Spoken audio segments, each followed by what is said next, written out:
Hi all, welcome two exam point. എന്തൊക്കെയുണ്ട് വിശേഷങ്ങൾ? എല്ലാവരും ഹാപ്പി അല്ലേ? ഓക്കെ, ഇന്ന് നമ്മൾ പഠിക്കാൻ പോകുന്ന ടോപ്പിക് 10th ലെസൺ 2 ഹിസ്റ്ററിയിൽ lesson 2 world in the 20th century. Okay, ലോകം 20ാം നൂറ്റാണ്ടിലേക്ക്.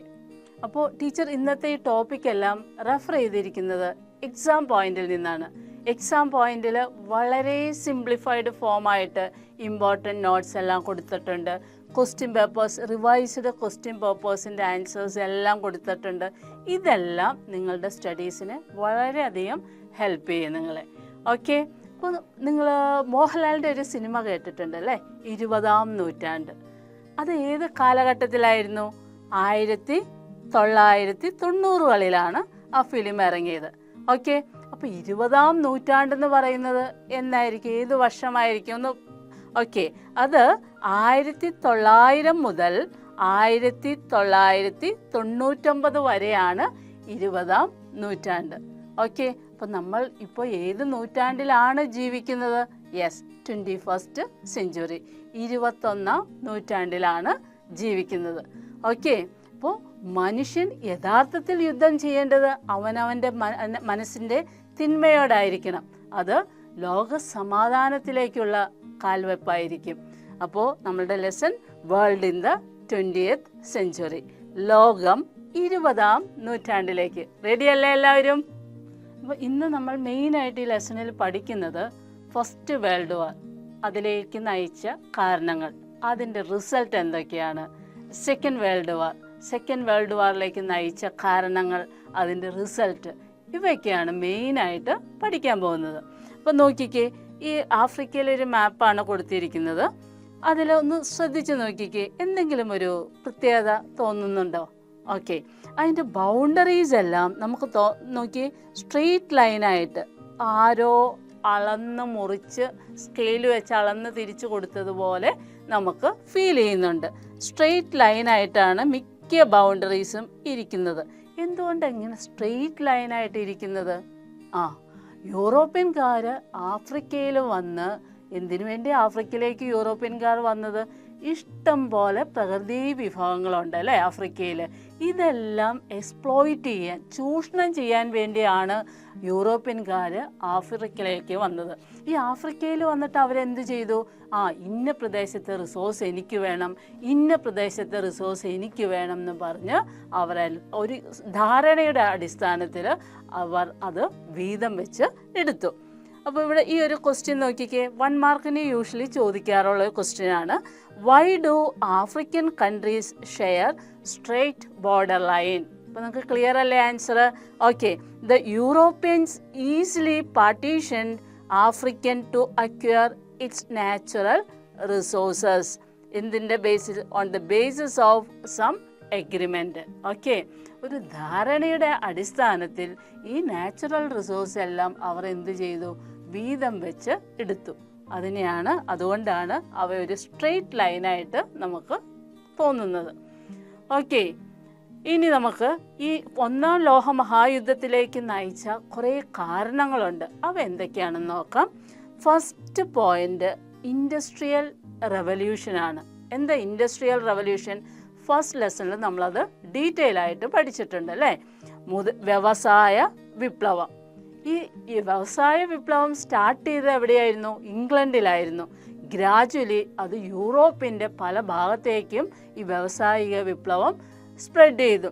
അതായത് വ്യവസായം ഒരു രാജ്യത്ത്, ഇപ്പോൾ ഇംഗ്ലണ്ട് വ്യവസായം ചെയ്ത് നല്ല ലാഭം കിട്ടിയപ്പോൾ അവർ എന്ത് ചെയ്തു? അവർ ഒത്തിരി ഉൽപ്പാദനം, അതായത് പ്രോഡക്റ്റ് ഉൽപ്പാദിപ്പിച്ചു കഴിഞ്ഞപ്പോൾ അവരുടെ രാജ്യത്ത് വിൽക്കാൻ പറ്റാതെയായി അല്ലേ. അപ്പോൾ അവർ മറ്റ് രാജ്യങ്ങളിലേക്കും സ്പ്രെഡ് ചെയ്യേണ്ടായി. ഇതാണ് ഇംഗ്ലണ്ടിൽ നിന്ന് പല രാജ്യങ്ങളിലേക്കും ഈ വ്യാവസായിക വിപ്ലവം ഗ്രാജുവലി സ്പ്രെഡ് ചെയ്തു.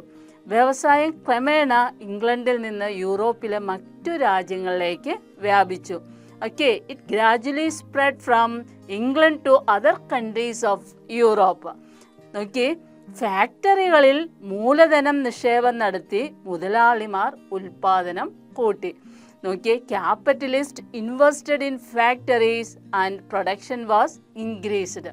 മുതലാളിമാരുടെ പ്രധാന ലക്ഷ്യം ജനങ്ങളെ നന്നാക്കലാണോ? അല്ല, അല്ലേ? നല്ല ലാഭമുണ്ടാക്കുക. എന്ത് ബിസിനസ്സാണോ ചെയ്യുന്നത് അതിൽ നിന്ന് നല്ല ലാഭമുണ്ടാക്കുക. ഓക്കെ, അപ്പോൾ ഇറ്റ് ഇൻക്രീസസ് ദെയർ പ്രോഫിറ്റ്. അത് അവരുടെ ലാഭത്തിൽ എന്തുണ്ടാക്കി? നല്ല വർധനവുണ്ടാക്കി. അടുത്തൊരു ഫാക്റ്റാണ് ക്യാപിറ്റലിസ്റ്റ്. ഫസ്റ്റ് നമ്മൾ പഠിച്ചു വ്യാവസായിക വിപ്ലവം, അല്ലേ? സെക്കൻഡ് എന്താ? മുതലാളിത്തം അല്ലെങ്കിൽ ക്യാപിറ്റലിസമാണ് സെക്കൻഡ് ഫാക്ടർ. എന്താണ് മുതലാളിത്തം അല്ലെങ്കിൽ ക്യാപിറ്റലിസം എന്ന് പറയുന്നത്? നോക്കാം നമുക്ക്. ലാഭം ലക്ഷ്യമാക്കി ഉൽപാദനം, വിതരണം സ്വകാര്യ വ്യക്തികൾ നിയന്ത്രിച്ചിരിക്കുന്ന സാമ്പത്തിക വ്യവസ്ഥയെ മുതലാളിത്തം എന്നറിയപ്പെടുന്നു. നോക്കിയേ, ലാഭം ലക്ഷ്യമാക്കി, ഇവിടെ ഗവൺമെൻറ്റോ കാര്യങ്ങളൊന്നുമില്ല, അല്ലേ? ഒരു സ്വകാര്യ വ്യക്തികളാണ് ഈ ബിസിനസ് ചെയ്യുക, നിയന്ത്രിച്ചിരിക്കുന്ന സാമ്പത്തിക വ്യവസ്ഥയാണ് മുതലാളിത്തം എന്നറിയപ്പെടുന്നത്. The economic system in which production and distribution are controlled by the capitalist. ആരാണ് ഇതെല്ലാം കൺട്രോൾ ചെയ്യുന്നത്? ആരാണ്? സ്വകാര്യ വ്യക്തികളാണ് കൺട്രോൾ ചെയ്യുന്നത്. ആൻഡ് വിത്ത് എയിം ടു, അവരുടെ മെയിൻ ലക്ഷ്യം എന്താ? ഇൻക്രീസ് പ്രോഫിറ്റ്, അവരുടെ ലാഭം കൂട്ടുക. ഇതിനെയാണ് എന്ത് പറയുക? ക്യാപിറ്റലിസം എന്ന് പറയുന്നത്. ഓക്കെ, ഇനി അടുത്തൊരു ഇമ്പോർട്ടൻറ്റ് പോയിൻ്റാണ് കോളനൈസേഷൻ. കോളനി വൽക്കരണം. എന്താണ് കൊളോണൈസേഷൻ അഥവാ കോളനി വൽക്കരണം? എന്താന്ന് നോക്കാം. Colonisation, European had already established trade relationship with the Asian, African and Latin American nations. യൂറോപ്യൻകാർക്ക് ഓൾറെഡി എന്തുണ്ട്? ഏഷ്യയായിട്ടും ആഫ്രിക്കയായിട്ടും ലാറ്റിൻ അമേരിക്കൻകാരുമായിട്ട് കച്ചവട ബന്ധങ്ങൾ ഉണ്ടായിരുന്നു. Okay, using political power, military force and European countries economically exploited these Nations.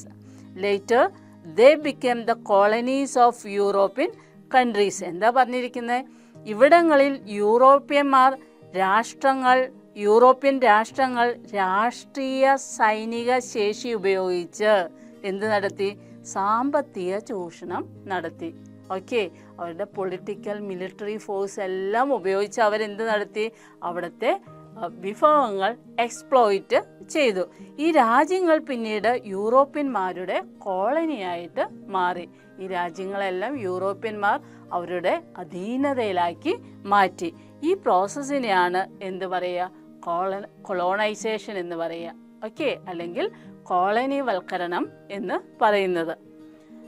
അടുത്തതായിട്ട് നോക്കിയേ, how did industrial revolution cause colonisation?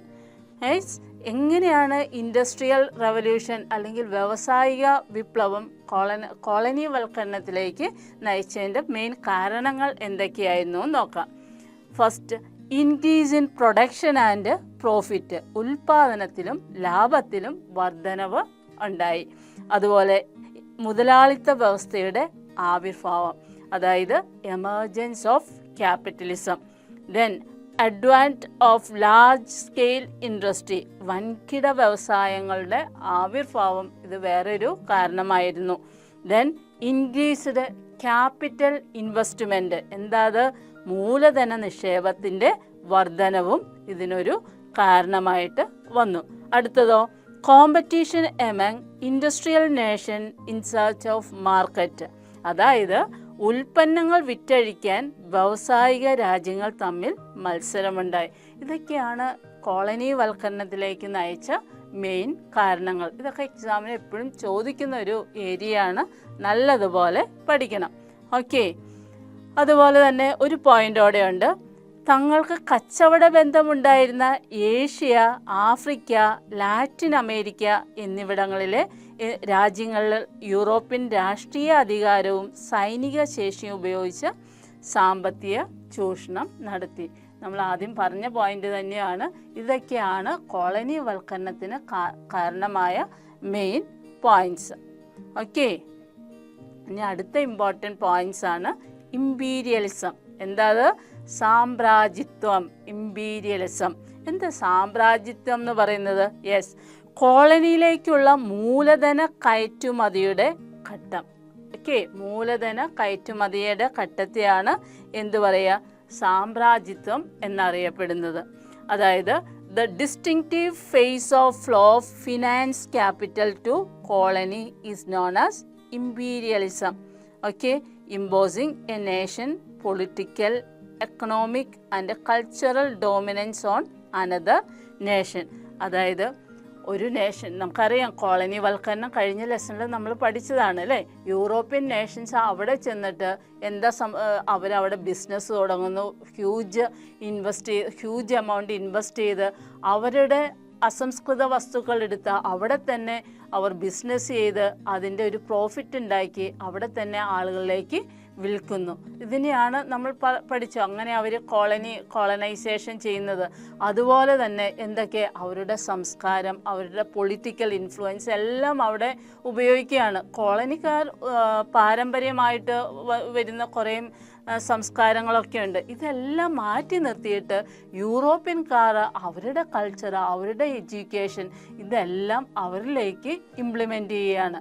അതായത് പൂർണ്ണമായിട്ടും യൂറോപ്യൻകാരുടെ അധീനതയിലാവുകയാണ് ഈ രാജ്യങ്ങൾ. ഓക്കെ, അതുപോലെ colonies imposed their dominance using legal system, administrative measure and military force. എന്തൊക്കെയായിരുന്നു? നിയമവ്യവസ്ഥ, ഭരണ സംവിധാനം, സൈനിക ശക്തി തുടങ്ങിയ ഘട്ടങ്ങൾ ഉപയോഗപ്പെടുത്തിയാണ് കോളനികൾ സാമ്രാജ്യത്വ ശക്തികൾ അവരുടെ ചൂഷണ നയങ്ങൾ നടപ്പാക്കിയത്. അത് ഇമ്പോർട്ടൻ്റ് ആയിട്ടുള്ളൊരു പോയിൻ്റാണ്. എന്തൊക്കെയാണ്?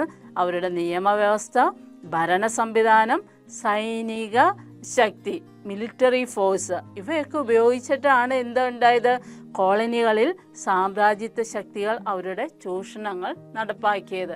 ഓക്കെ, ഇനി അടുത്ത എന്താന്ന് നമുക്ക് നോക്കാം. How did imperialism affect the colonies?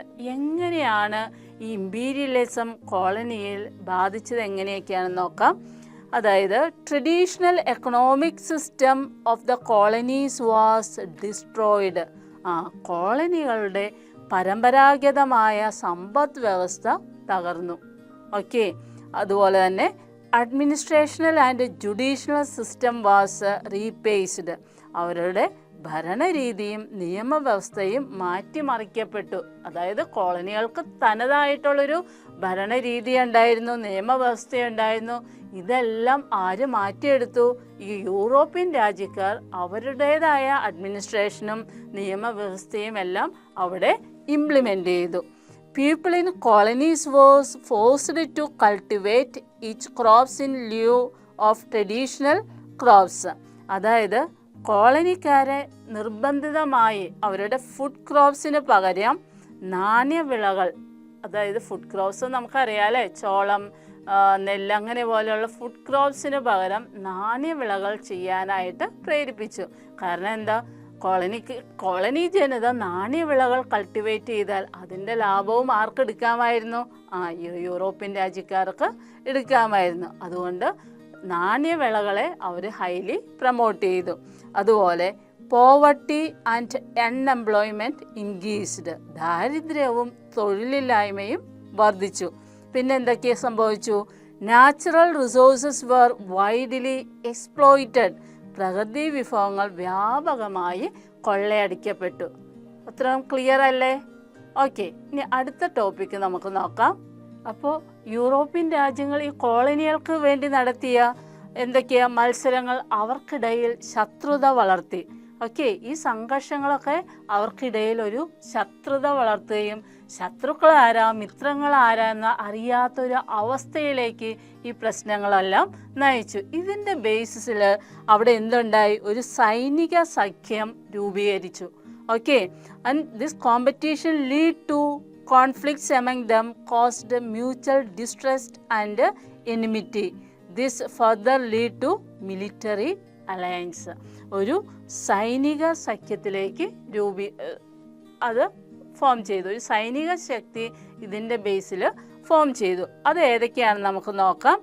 First one, triple alliance. എന്താ? ത്രികക്ഷി സഖ്യം. ഏതൊക്കെ രാജ്യങ്ങളായിരുന്നു ഇവരുടെ കൂടെ ഉണ്ടായിരുന്നത്? ഈ ത്രികക്ഷി സഖ്യം അവരുടെ കൂടെ ഉണ്ടായിരുന്ന രാജ്യങ്ങളായിരുന്നു ജർമ്മനി, ഓസ്ട്രിയ ഹംഗറി. പണ്ട് ഓസ്ട്രിയ ഹംഗറി ഒറ്റ രാജ്യമായിരുന്നു. Then Italy. ഇത്ര 3 പേര് കൂടുന്നതാണ് എന്ത്?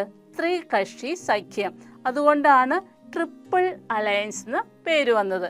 ഇനി അടുത്ത അലയൻസ് ആരായിരുന്നു നോക്കിക്കേ, ട്രിപ്പിൾ എൻറ്റിറ്റി, അതായത് ത്രികക്ഷി സൗഹാർദ്ദം. ഓക്കെ, ഈ ടീമിൽ ഏതൊക്കെ രാജ്യക്കാരുണ്ടായിരുന്നു? England, France, Russia. മറന്നു പോവാതെ പഠിക്കണം. ഓക്കെ, വേണമെങ്കിൽ സിമ്പിളായിട്ട് ഒരു കോഡൊക്കെ വെച്ച് പഠിച്ചോ. EFR, England, France, Russia. Okay, ഇവിടെയോ നോക്കിയേ GAI, അതായത് ട്രിപ്പിൾ അലയൻസിൽ ആരൊക്കെ ഉണ്ടായിരുന്നു? Germany, Germany, Austria Hungary and Italy. Okay, ഈ 2 സഖ്യങ്ങളും തമ്മിൽ പിന്നീട് എന്തുണ്ടായി? യുദ്ധമുണ്ടായി. അത് നോക്കാം എന്തൊക്കെയായിരുന്നു അവരുടെ ശത്രുതയ്ക്ക് കാരണം, എന്തൊക്കെയായിരുന്നു നമുക്ക് ഡീറ്റെയിൽ ആയിട്ട് നോക്കാം. അതിനു മുമ്പ് അഗ്രസീവ് നാഷണലിസം, തീവ്ര ദേശീയത. എന്താണ്? തീവ്ര ദേശീയതയാണ് എന്ത് പറയുക? അഗ്രസീവ് നാഷണലിസം എന്ന് പറയുക. എന്താ ഈ അഗ്രസീവ് നാഷണലിസം? അതെ, സ്വന്തം രാജ്യം മറ്റുള്ളവയേക്കാൾ ശ്രേഷ്ഠമാണെന്ന് കരുതുകയും സ്വന്തം രാജ്യം ചെയ്യുന്നതെല്ലാം ന്യായീകരിക്കുകയും ചെയ്യുന്നതാണ് ഇതിൻ്റെ ഒരു പ്രത്യേകത.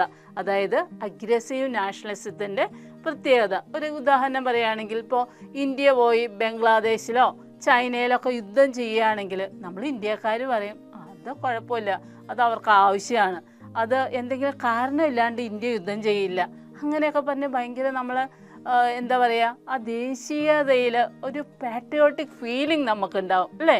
ഇപ്പോൾ സാധാരണ നിങ്ങൾ കാണാറില്ലേ, ഇന്ത്യ പാകിസ്ഥാൻ ക്രിക്കറ്റ് കളി വെക്കുകയാണെങ്കിൽ നമുക്ക് വല്ലാത്തൊരു ദേശസ്നേഹമാണ് അല്ലേ? അതൊക്കെ ഇതിൽ പെടുന്നതാണ്. എന്താ? Aggressive nationalism. ക്ലിയർ ആയല്ലോ? ഓക്കെ, അപ്പോൾ aggressive nationalism considered their own nation as supreme. എൻ്റെ രാജ്യമാണ് പരമാധികാരം. And justified what ever the action of their nation. എന്ത് ചെയ്താലും എൻ്റെ രാജ്യം ചെയ്യുന്നതാണ് ശരി, എൻ്റെ രാജ്യമാണ് സുപ്രീം പവർ എന്നുള്ളൊരു തോന്നലാണ് എന്ത് പറയുക, അഗ്രസീവ് നാഷണലിസം എന്ന് പറയുന്നത്. ക്ലിയർ ആയല്ലോ അല്ലേ? ഓക്കെ, നമ്മൾ പഠിച്ചു അല്ലേ അഗ്രസീവ് നാഷണലിസം. അതിൻ്റെ ബേസിസിൽ 3 പ്രസ്ഥാനങ്ങൾ നിലവിൽ വന്നു. അതേതൊക്കെയാ? Pan slave movement, pan German movement and revenge movement. എന്താ റിവഞ്ച് മൂവ്മെൻറ്റ്? പ്രതികാര പ്രസ്ഥാനം. ഇനി പാൻ സ്ലേവ് മൂവ്മെൻറ്റ്, അതായത് പാൻ സ്ലേവ് മൂവ്മെൻറ്റ് എന്ന് പറഞ്ഞാൽ കിഴക്കൻ യൂറോപ്പിലെ ബൾഗേറിയ, സെർബിയ, ഗ്രീസ് തുടങ്ങിയ രാജ്യങ്ങളിലെ സ്ലേവ് വംശജരെ റഷ്യക്കാർ ഒരു കുടക്കീഴിൽ കൊണ്ടുവന്നു. റഷ്യക്ക് അറിയാം തന്നെ നിന്നിട്ട് ഒന്നും നേടാൻ പറ്റില്ല എന്ന്. അപ്പോൾ കുറച്ച് വംശജരെ അവർ കൂട്ടം കൂട്ടി ആ പ്രസ്ഥാനത്തിന് പറയുന്ന പേരാണ് എന്ത്? പാൻ സ്ലേവ് പ്രസ്ഥാനം. ഇനി പാൻ ജർമ്മൻ പ്രസ്ഥാനം, ജർമ്മനിക്കാർ, ഇതാരായിരുന്നു? റഷ്യ അല്ലേ? ഇവിടെ ജർമ്മനിക്കാർ ടൂട്ടോണിക് വർഗക്കാരെ തങ്ങളുടെ അധീനതയിൽ കൊണ്ടുവന്നു. ആരൊക്കെയായിരുന്നു? മധ്യ യൂറോപ്പിലും ബാൽക്കൻ മേഖലയിലും സ്വാധീനം ഉറപ്പിക്കുന്നതിനായി ജർമ്മനി കണ്ടെത്തിയ മാർഗം എന്തായിരുന്നു? ടൂട്ടോണിക് വർഗക്കാരെ ഏകോപിക്കുക. അതൊരു ഗോത്രവർഗക്കാരായിരുന്നു. ഇവരെയൊക്കെ ഒരു കുടക്കീഴിൽ കൊണ്ടുവന്നു. ആര്? ജർമ്മനി. ആ പ്രസ്ഥാനത്തിന് പറയുന്ന പേരാണ് പാൻ ജർമ്മൻ പ്രസ്ഥാനം. അടുത്തതോ പ്രതികാര പ്രസ്ഥാനം, റിവഞ്ച് മൂവ്മെന്റ്. എന്താ അതിനൊരു റിവഞ്ച് മൂവ്മെന്റ് എന്ന പേര് വരാൻ കാരണം? അതായത് ജർമ്മനി ഫ്രാൻസിൻ്റെ പക്കൽ നിന്ന് അൽസൈസ്, ലോറൻസ് എന്നീ പ്രദേശങ്ങളെ കൈവശപ്പെടുത്തി. ആരുടെ കയ്യിലിരുന്ന പ്രദേശങ്ങളായിരുന്നു? ഫ്രാൻസിൻ്റെ കയ്യിലിരുന്ന്. ഫ്രാൻസ് എന്ത് ചെയ്തു? അത് അവരിൽ നിന്ന് തിരികെ മേടിച്ചു അല്ലേ? തിരികെ പിടിച്ചെടുത്തു. ആ പ്രസ്ഥാനത്തിന് പറയുന്ന പേരാണ് റിവഞ്ച് മൂവ്മെന്റ്. ഇത് ആരുടെ അണ്ടറിലായിരുന്നു നടന്നത്? Yes, France. മറന്നു പോവരുത്. ഓക്കെ, നോക്കിയേ. അപ്പോൾ ഏതൊക്കെയായിരുന്നു movement? Pan slave movement, pan German movement and revenge movement. Pan slave movement ആരുടെ ലീഡർഷിപ്പിൽ നടന്നതെന്ന് പറഞ്ഞേ? യെസ്, റഷ്യ അല്ലേ? Russia wanted to unite the slave people of Serbia, Bulgaria and Greece in Eastern Europe under the leadership of ആരായിരുന്നു? Russia. Okay, ആ പ്രസ്ഥാനത്തിന് എന്ത് പറയും? Yes, pan slave movement. എന്തായിരുന്നു pan German movement? Okay, to establish the dominance in ആരൊക്കെയായിരുന്നു? Central Europe, Balkan province. Germany plan to unite a Teutonic people. Teutonic വർഗ്ഗക്കാരെ ഏകോപിപ്പിച്ചു അല്ലേ? അത് ആരുടെ അണ്ടർഷിപ്പിലായിരുന്നു? That is Germany. Okay, then revenge movement. പേരിൽ തന്നെ ഉണ്ട് അല്ലേ, ഒരു പ്രതികാരം. എന്തുകൊണ്ടാണ് ഒരു പ്രതികാര ബുദ്ധി തോന്നിയത്?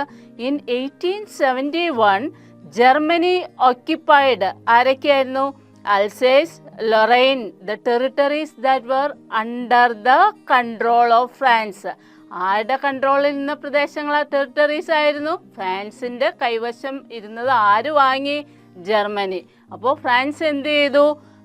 To regain these territories the revenge, this movement was called എന്താ? Revenge movement. ഇതിനെയാണ് എന്ത് പറയുക? പ്രതികാര പ്രസ്ഥാനം അല്ലെങ്കിൽ റിവഞ്ച് മൂവ്മെൻറ്റ് എന്ന് പറയുന്നത്. ക്ലിയർ ആണല്ലോ? ഇനി നമുക്ക് നോക്കാം യുദ്ധത്തിൻ്റെ ഫലങ്ങൾ എന്തൊക്കെയായിരുന്നു എന്ന്. ഓക്കെ, ഒരു യുദ്ധം കഴിഞ്ഞിട്ടുണ്ടെങ്കിൽ നല്ല ഫലമൊന്നും ആയിരിക്കില്ലല്ലോ അല്ലേ, ഒക്കെ സർവനാശമായിരിക്കും. അതെന്തൊക്കെയാണെന്ന് നമുക്ക് നോക്കാം. നോക്കിയേ, over 10 million people lost their lives in the war. ദശലക്ഷക്കണക്കിന് ആളുകൾക്ക് എന്ത് സംഭവിച്ചു? ജീവഹാനി സംഭവിച്ചു. പിന്നെ എന്തൊക്കെയായിരുന്നു? കൃഷി, വ്യവസായം, വാർത്താവിനിമയം തുടങ്ങിയ മേഖലകൾ തകർന്നു. Agriculture, industry and communication system were totally destroyed. അതുപോലെ poverty, unemployment and inflammation increased.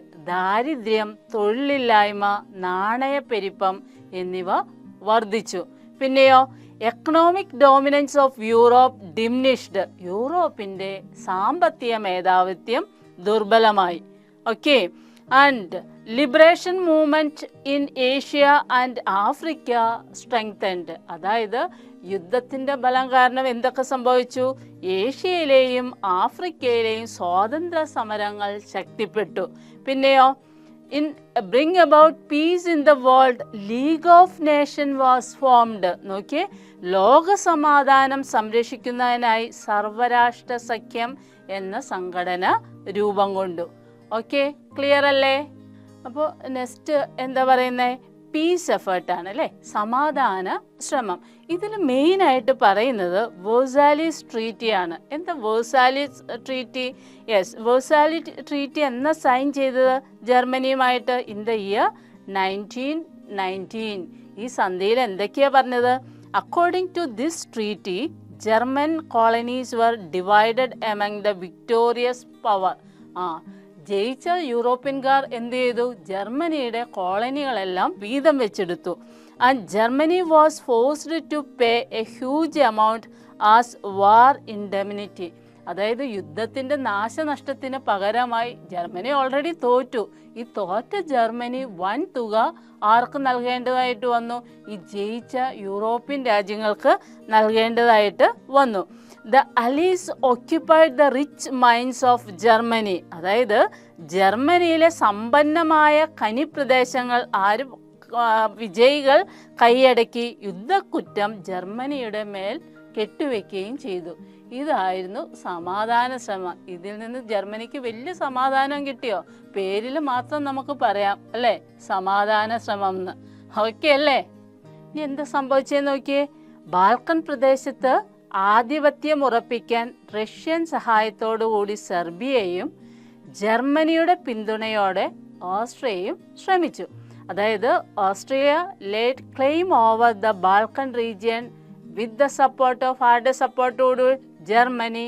And Serbia claim this region ആരുടെ സപ്പോർട്ടോടുകൂടിയാണ്? Yes, with the support of Russia. പിന്നെയോ ഇൻ 1914, ഇതാണ് മെയിൻ, ഫസ്റ്റ് വേൾഡ് വാറിലേക്ക് നയിച്ചൊരു മെയിൻ സംഭവമാണ്. ഓസ്ട്രിയൻ കിരീടാവകാശിയായ ഫ്രാൻസിസ് ഫെർഡിനൻഡിനെ ബോസ്നിയൻ തലസ്ഥാനമായ എവിടെ വെച്ച്? സറായോവിൽ വെച്ച് സെർബിയൻ യുവാവ് വെടിവെച്ച് കൊന്നു. എന്താ സംഭവിച്ചേ?